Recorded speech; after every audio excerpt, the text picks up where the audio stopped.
नमस्कार, knocking news.com में आपका स्वागत है। मैं हूं गिरिजेश वशिष्ठ। देश में चुनाव चल रहे हैं, हर तरफ चुनाव की बातें हो रही हैं, लेकिन मणिपुर को हम लोग भूल गए हैं।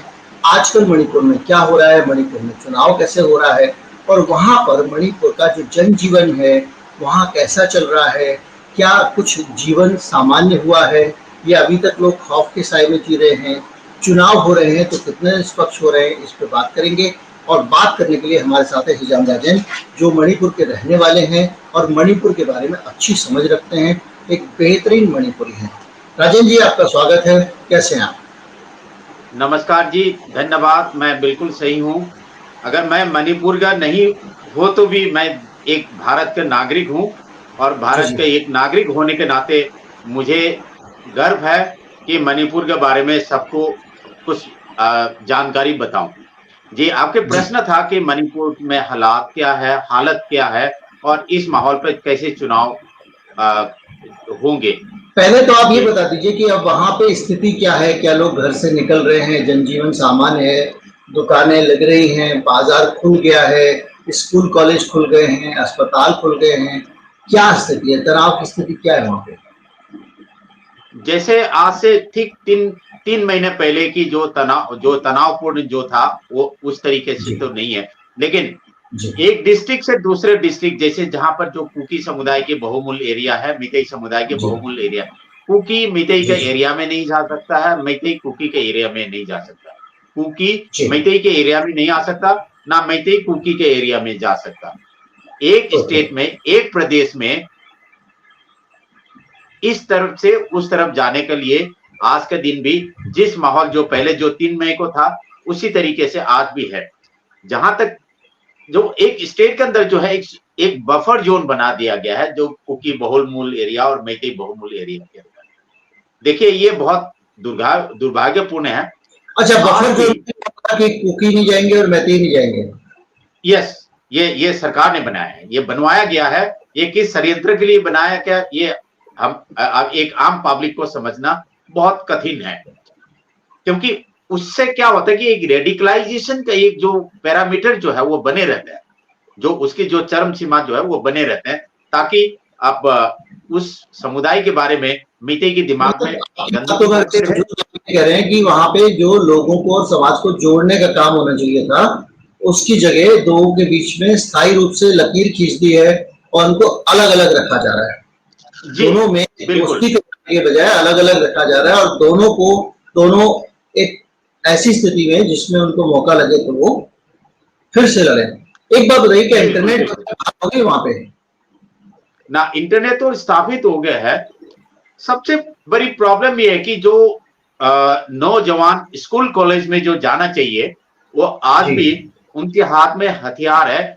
गांव के रक्षक के नाम से, विलेज प्रोटेक्शन फोर्स के नाम से नौजवानों को बगला करके रात को उनको लेकर के जाते हैं, गांव की रक्षा करते हैं। मिलिट्री नहीं करते हैं वहां पर, ना पुलिस करते हैं। ये कौन सा देश में, कौन सा प्रदेश में, पृथ्वी का इस ग्लोब के कौन सा जगह पर ऐसे होता होगा? गिरिजेश साहब, आप जर्नलिस्ट है, आप मेरे से ज्यादा जानते होंगे। मणिपुर में जो आज भी 1 लाख से लेकर के 1.5 लाख तक जो है, सरकारी आंकड़े में तो 70,000 के, 7 से 70,000 के, कुछ तो जंगल में घूम रहे हैं और कुछ रिलीफ कैंप में हैं। अब इस माहौल पे 18वीं लोकसभा का इलेक्शन करवाना, अब कितनी बेईमानी और कितनी सच्चाई लोकतांत्रिक तरीके से इलेक्शन कंडक्ट होगा, भारत के नागरिक। तो वहां पर जो गांव के लोग हैं वो अपना गुट बनाकर अपने गांव की सुरक्षा के लिए घूमते हैं और जो काम पुलिस को या सिक्योरिटी फोर्सेस को करना चाहिए वो काम लोग खुद कर रहे हैं। एक चीज, दूसरा वहां बफर जोन बना दिया गया है ताकि दोनों तरह की आबादियां एक दूसरे के नजदीकी न जा पाए। और दोनों जाहिर बात है, चूंकि इंटरनेट एक तरह से रिस्टोर हो गया है तो अब अफवाहें शायद कम फैले, लेकिन फिर भी अफवाहें फैलाने के लिए भी लोग इंटरनेट का इस्तेमाल करते हैं इस देश में। इस सब के बीच में चुनाव हो रहा है जी। अब चुनाव हो रहा है तो अभी तो वैसे तो चुनाव आयोग ने कहा है कि रिलीफ कैंप में रहने वाले लोगों को वहां पे वोटिंग का मौका देंगे। पहले तो चुनाव आयोग के इस फैसले को आप किस तरह देखते हैं, उसके बाद आगे आते हैं। देखिए, चुनाव आप किस तरीके से करवाओगे बताइए? गांव का गांव खाली है। अब इम्फाल शहर में जो कुकी समुदाय के जो लोग रहते थे पूरा खाली है। जो कुकी बहुमूल एरिया में जो मैतेई जो रहते थे हजारों के हिसाब से जो वो खाली है। और कुकी और मैतेई के जो सेम रेशियो में पॉपुलेशन जो समुदाय की जो बराबर के जहां पर जो थे जो ताकतवर है उन्होंने उनको खदेड़ दिए। जो जिसको खदेड़ दिया गया, ना रिलीफ कैंप उनके नसीब है ना उनके घर नसीब है। कौन आज के दिन पर किसको कितने दिन जो है रिलीफ मतलब वो संरक्षण देगा? कई लोग तो जंगल में जो है अपनी जो खपरेल जो पत्ते उत्ते के जो टेम्पररी शेड बना करके बंकर बना करके वहां पर रुका हुआ है। तो उनकी गांव का गांव जो है उसके इलेक्टोरल रोल का आप कैसे मतलब आप उसको जस्टिफाई करेगा? दूसरा चीज, आप जो रिलीफ कैंप में इलेक्शन ऑफिसर जो है, आप ये देखिए मैतेई समुदाय के लोग जो है वो कुकी समुदाय की वहां पर उसमें इलेक्शन कंडक्ट करवाने के लिए जाएगा। कुकी समुदाय के जो है वो मैतेई की जो इस तरफ आएगा। तो वहां पर भी एक जो क्या बोलते हैं कॉन्फ्लिक्ट जो है वो पैदा होने का एक एक एक आशंका है। दूसरा चीज, कुकी समुदाय के लोगों ने इस इलेक्शन को बॉयकॉट किया है। उन्होंने बोले कि हमारा कोई कैंडिडेट इस इलेक्शन में कंडक्ट नहीं होगा। मणिपुर का जो एक दो से कितना परसेंट लोग कुकी हैं? हाँ जी, मणिपुर में कुकी आबादी कितनी है? कुकी आबादी 3rd पोजीशन में है। मतलब कितने कुल मिला के कितने परसेंट लोग होंगे कुकी? 14-15% है। 14 से 16% के आसपास जो है। और ये मान के चलिए कि अगर लोगों ने आह्वान किया है तो कुकीज वोट नहीं डालेंगे। ऐसा नहीं है कि तो नेता लोग कुछ भी बोलते रहे, जनता अपना काम करती है। बिल्कुल बिल्कुल, ये बहुत बड़ा एक षड्यंत्र है। अब ये देखिए जो 15% इसके अलावा जो लोग घर से डिस्प्लेस हैं, जंगलों में रह रहे हैं, उनके वोट नहीं डल पाएंगे। मान लिया रिफ्यूजी कैंप में लोग रह रहे हैं, वोट डल जाएंगे। तो 15-20% के करीब वोट जो है वो ऐसा है जो अपने आप में जो है वो एक उसके बाहर हो जाने से चुनाव पे काफी असर पड़ सकता है। अब चुनाव कितनी, मैं चुनाव आयोग को मैं प्रश्न उठा नहीं रहा हूं, लेकिन किस तरीके से जो पॉलिटिशियन राजनेता जो है उनकी जो बूथ कार्यकर्ता जो है किस तरीके से काम करता है ये आप मेरे से अच्छा जानता है। देखिए, रिलीफ कैंप में जो रहते हैं जो रह रहे हैं भारत सरकार का और मणिपुर सरकार के हिसाब से 60 से 70 हजार, लेकिन फिजिकली जो है 1 लाख से लेकर के 1.5 लाख के करीब। तो अब उनका जो है, अब मणिपुर सिर्फ 32 लाख का पॉपुलेशन है, उसमें करीब करीब जो 25 लाख की वोटर है। तो आप उसमें आप 1-1.5 लाख जो है अगर रिलीफ कैंप में है तो उनका आप इलेक्शन किस तरीके से जो है free and fair transparent election जो बोलते हैं क्लेम करते हैं तो आप किस तरीके से करवाएगा? दूसरा चीज, जो करीब करीब 10,000 हथियार 3 महीने के बाद लुटवाया गया, ये देश के लोग कहते हैं। मणिपुर का जो प्रजा भी जो है मैतेई के लोगों से भी अभी ये आवाज आने लगे ये हथियार लुटवाया गया है। आप उसकी बात कर रहे हैं और आपका कहना यह है कि वो हथियार लुटवाए गए थे। तो अभी हम धीरे धीरे पढ़ रहे हैं। तो ये कि वहां पे स्थिति है कि लोग अभी भी कंफर्टेबल नहीं है, बड़े सावधानी से चल रहे हैं। पढ़ाई लिखाई अभी बहुत ज्यादा रिस्टोर हो नहीं पाई है। बफर जोन बनाने के कारण अलग अलग इलाकों में लोग रह रहे हैं और जो नौजवान पढ़ने लिखने के बजाय वो लोग सब अपना ग्राम रक्षा समिति, नगर रक्षा समिति टाइप की चीजों में वो लगे हुए हैं। इसके अलावा बड़ी आबादी आज भी वहां पे रह रही है रिलीफ कैंपों में या फिर जंगल में रह रही है। और इसके साथ साथ बहुत सारा पुलिस का असला ऐसा है, पुलिस के हथियार जिसमें ऑटोमेटिक राइफल वगैरह हैं, वो कुछ नौजवानों के पास में है जो रेडिकलाइज नौजवान है। जी जी। तो क्या ये जो उनको रेडिकलाइज किया किसने? देखिए, डबल इंजन की सरकार है। मैं किसी सरकार का नाम नहीं लेना चाहूंगा, लेकिन जो रूलिंग गवर्नमेंट है, रूलिंग पार्टी है, उनकी जिम्मेदारी है ये। किसी भी समुदाय का हो, किसी भी पार्टी का हो, उनके इसकी जिम्मेदारी लेना चाहिए था, लेकिन इन्होंने जिम्मेदारी नहीं लिया। नरेंद्र मोदी जी आज तक मणिपुर के बारे में कभी कुछ कहा नहीं है। संदेश खाली जो बंगाल में जो अभी जो हुआ था, उन्होंने दुख जताया था, जताना भी चाहिए, जाना भी चाहिए, लेकिन क्या मणिपुर से क्या खफा है नरेंद्र मोदी को? ये देश का, मेरा देश का, भारत का जो 144 करोड़ नागरिक से मैं प्रश्न करता हूं, नरेंद्र मोदी को मणिपुर से क्या खफा है, ये मैं प्रश्न पूछना चाहूंगा। दूसरा, नरेंद्र मोदी साहब ने अभी तक कभी मणिपुर के बारे में अभी कोई ठोस इलेक्शन, इतनी बड़ी जो लोकतांत्रिक जो फेस्टिवल, एक फेस्टिवल ऑफ डेमोक्रेसी बोलते हैं, जो जो जो लोकसभा का इलेक्शन जो है, उसमें अभी तक नरेंद्र मोदी साहब ने कोई जवान खुला नहीं है। मणिपुर में 2 सीट है, इनर और आउटर का। इनर जो है जनरल सीट है, आउटर जो है एसटी और एससी का रिजर्वेशन है। गिरिजा साहब, इतनी बड़ी फेस्टिवल में, लोक डेमोक्रेसी के फेस्टिवल में, नरेंद्र मोदी साहब एक देश का मुख्य होने के नाते उनका कर्तव्य बनता है कि कुछ तो बोले। देखो, मेरा देश का, प्रदेश का प्रजा मेरे से या मेरे प्रशासन से भूल चूक जो हुई है, वो इसको सब भूल करके आगे के जो नए आने वाले सरकार जो है, इसको करेक्शन करने की कोशिश करेंगे। ऐसा एक प्रजा को संदेश जाता तो बहुत अच्छा महसूस होता है। जिसको जख्म लगे हैं, जिसको नहीं लगे, उनको भी अच्छा लगता। लेकिन नरेंद्र मोदी साहब ने इसे किया नहीं है। राजीव साहब, एक सवाल उठता है ऐसे में जो मेरे दिमाग में आ रहा है। बड़ी संख्या में आप बता रहे हैं कि नौजवान हथियार पुलिस के लेके घूम रहे हैं वहां पे, और नौजवान भी ऐसे हैं जो रेडिकलाइज नौजवान हैं। अगर वो लोग हथियार लेकर घूम रहे हैं, अगर यहाँ पे मान लीजिए दिल्ली में चुनाव होता है या कहीं मध्य प्रदेश में या कहीं पे भी चुनाव होता है, तो हमको और आपको जो है वो जाके थाने में अपने हथियार जमा करके आना पड़ता है, और ये कि भाई कानून व्यवस्था की स्थिति सही बनी रहे, इसलिए आपका हथियार रखना, वहां पे जमा करना जरूरी है। ऐसी हालत में जब इतने सारे हथियार, वो भी छोटे मोटे हथियार, ये बंदूक नहीं है, ऑटोमेटिक राइफल्स, उसमें खतरनाक हथियार है, वो लोगों के पास में है, और ऐसे लोगों के पास में जो रेडिकलाइज हैं, तो इसके रहते क्या ये जो समूह है जिनके पास हथियार है, चुनाव को प्रभावित कर सकते हैं? ये वो लोग, क्या इनका असर पड़ेगा चुनाव पर जो लोग हैं वहां पे? देखिए, अभी तक सरकार का जो अभी तक जो रवैया है, सरकार की जो क्रोनोलॉजी है, अभी तक आप मेरे बात को समझ रहे हैं?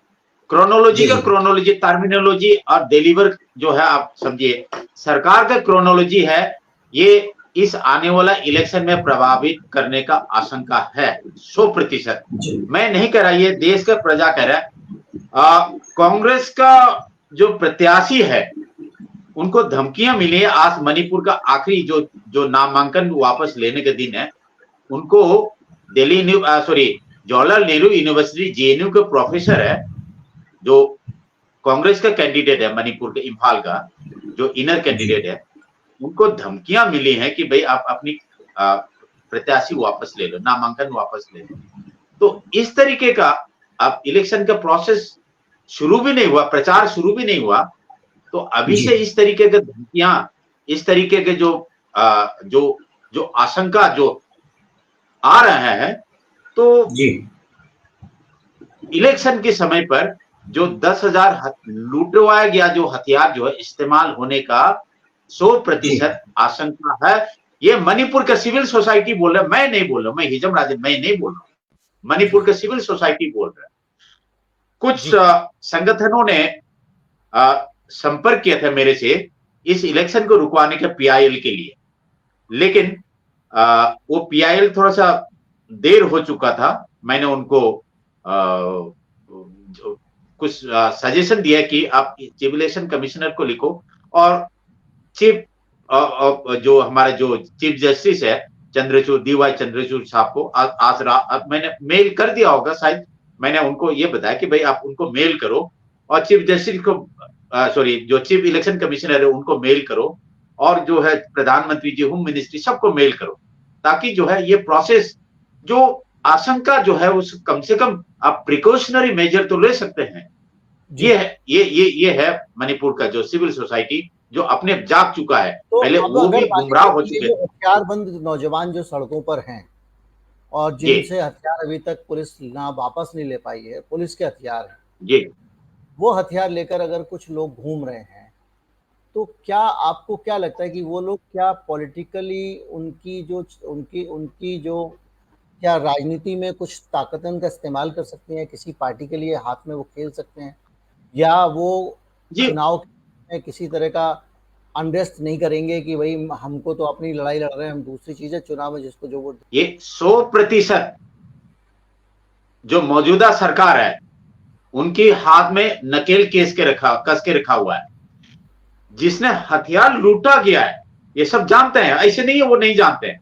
मणिपुर में असम राइफल्स है, आर्मी है, सीआरपी है, बीएसएफ है, आईटीबीपी का जवान है, प्लस मणिपुर पुलिस है, मणिपुर पुलिस के कमांडो है, मणिपुर राइफल्स है।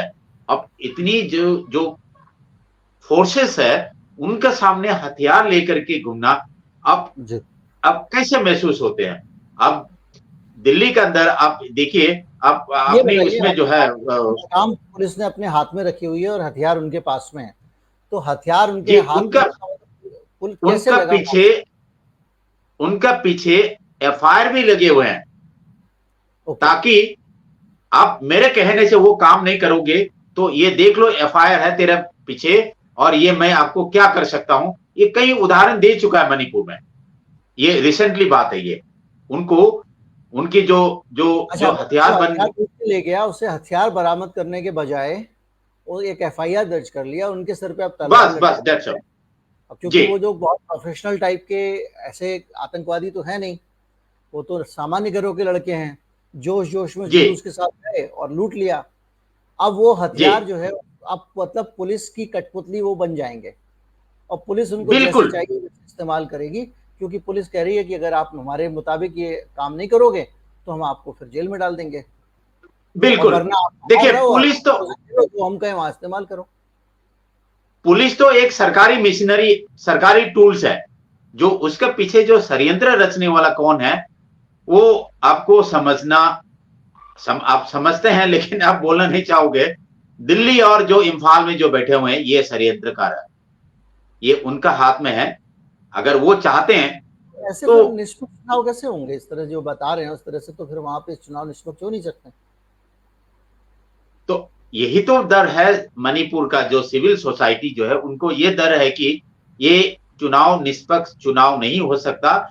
ये हथियार के नोक पर, हथियार के दम पर ये चुनाव को कंडक्ट करवाने का उनके मंशा है।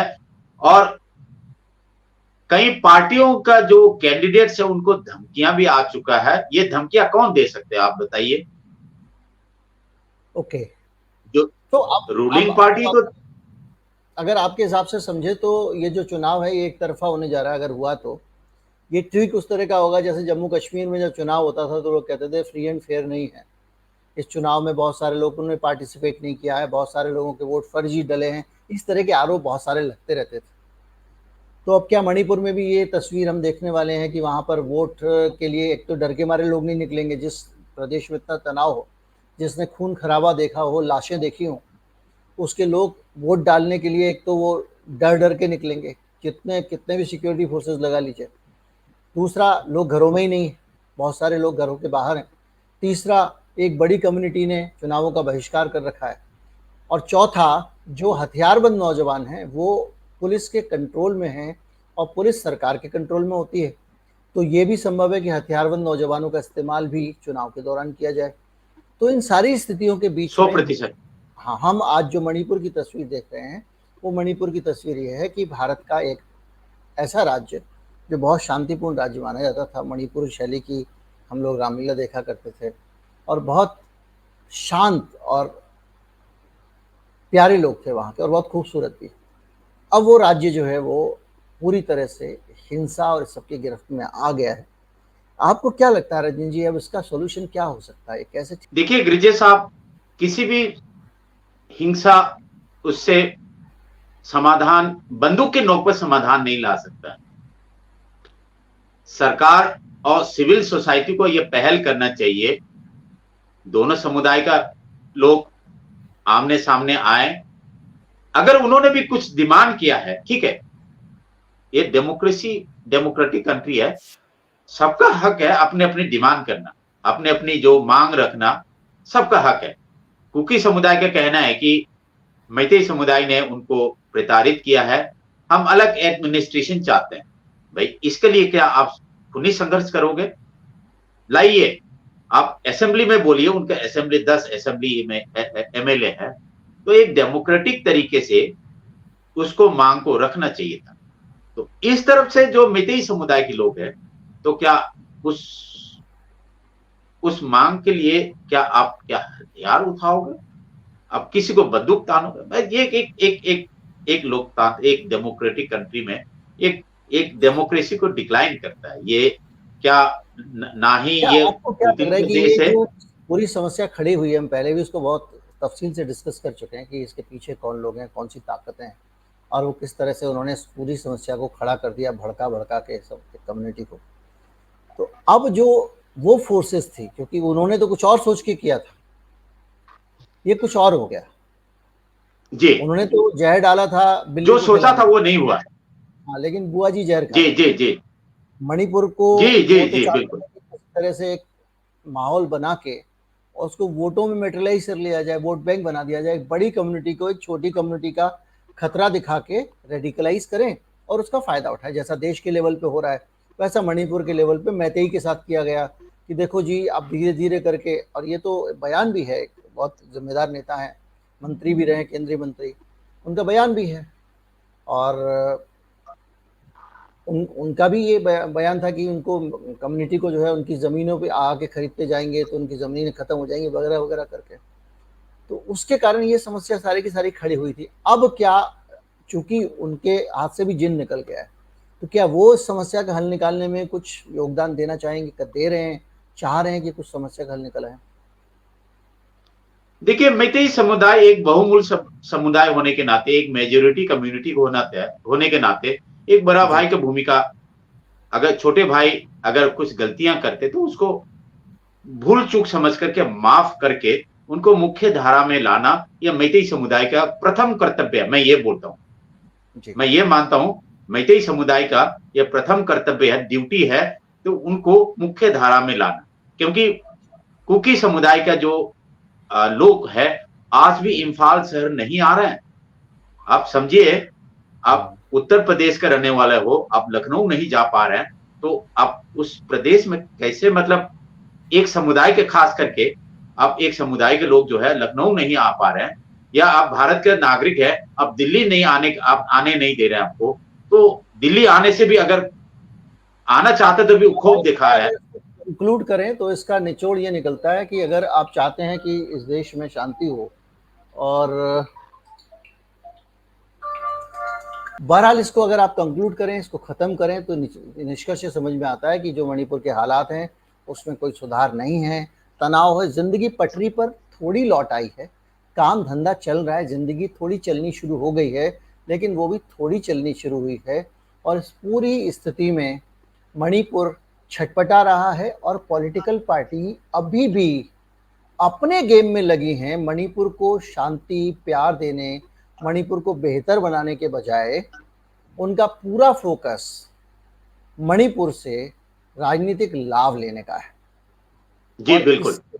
इस बार के चुनाव में इस बात के आसार बहुत कम लग रहे हैं कि चीज़ें बेहतर होंगी। उम्मीद करता हूँ वीडियो अच्छा लगा होगा और आप सब लोगों को पसंद आया होगा। राजन जी ने बहुत सारी इस बार हमको फिर से ऐसी जानकारी दी जिनके ज़रिए हम मणिपुर को जान पा रहे हैं। उम्मीद ये भी करता हूं कि जैसा राजन जी ने इच्छा जताई है, इस देश के प्रधानमंत्री को मणिपुर के मामलों में रुचि लेनी चाहिए, या वो रुचि लेंगे, मणिपुर पर बयान जारी करेंगे। अगर वो वहां जाकर एक पब्लिक मीटिंग करते हैं तो उससे भी एक अच्छा संदेश जाएगा। नमस्कार, जय हिंद।